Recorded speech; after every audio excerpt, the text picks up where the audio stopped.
It's been 2 weeks since this whole thing started. It all started with a tanker accident.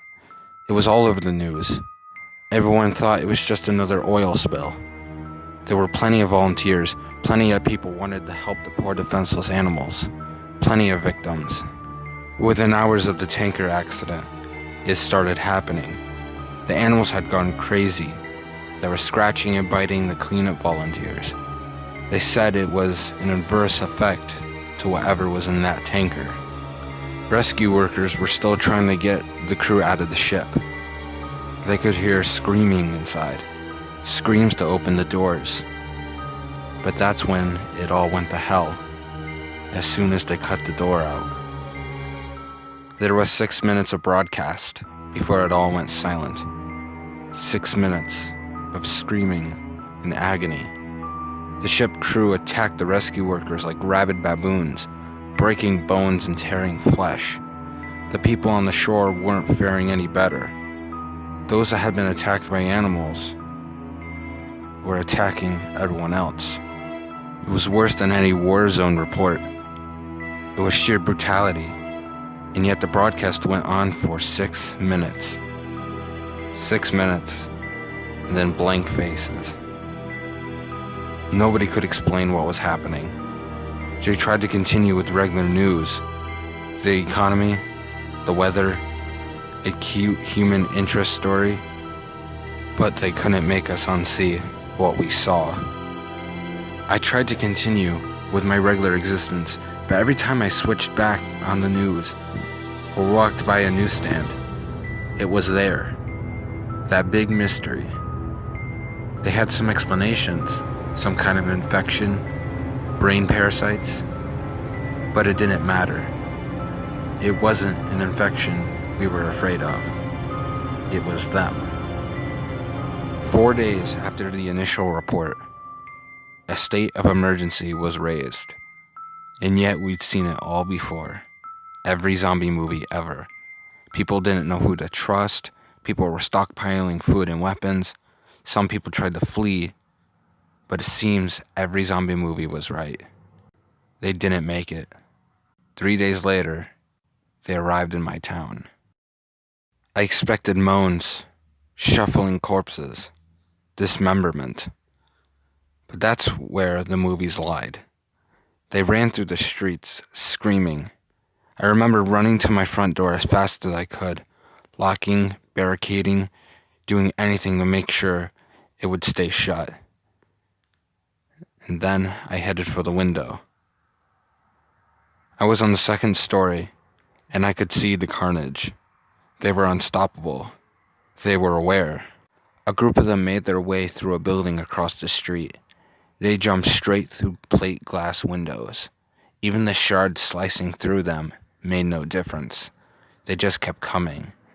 My barricade wasn't going to hold. I rushed around my flat, grabbing supplies and jamming them in the most secure room of the flat. I went back for one more look across the street, and I wish I hadn't. In a second-story window, my face met one of theirs. They knew where I was. I quickly dashed into the room and locked the door. I didn't have any kind of panic room or secure basement. So the safest place I could think of was my bathroom. No windows, one door with a lock. I had filled my sink and bathtub full of water so I could stay for a while. So I sat there in the dark room with the distinct screams in my ears. I began to feel like I may have overreacted. It had been 2 hours and no sign of them. It actually got quieter, and I think they may have moved on.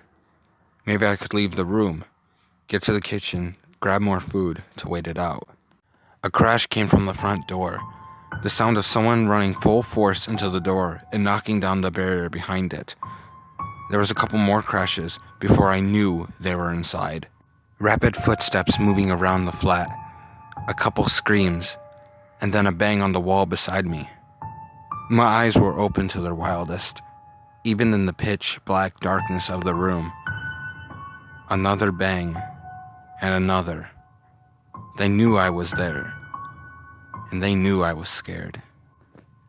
This was the zombie nightmare I had been expecting from the start. I had nowhere to run. There was only so much time before they would break in.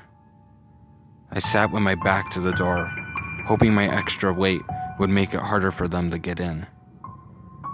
And then, it got worse. "Why don't you open the door?" A voice on the opposite side of the door. No screams or moans, just a quiet, whispery voice. And then more of them. "We've come for you. You'll be happier if you open the door. It's not so bad." The whispery voices became a cacophony of noise trying to persuade me, to break me, to fool me. I had heard that the moaning of zombies would drive people insane. But this was worse. A siren call. I sat in the darkness and hoped and prayed that they'd get bored. But they don't get bored, and they don't leave. I managed to use the mirror to peek under the door, only to be greeted by horrible, unblinking eyes, blood-smeared faces, screams, and more horrible whispers. That was 2 days ago. I don't know what to do anymore. Maybe it wouldn't be so bad.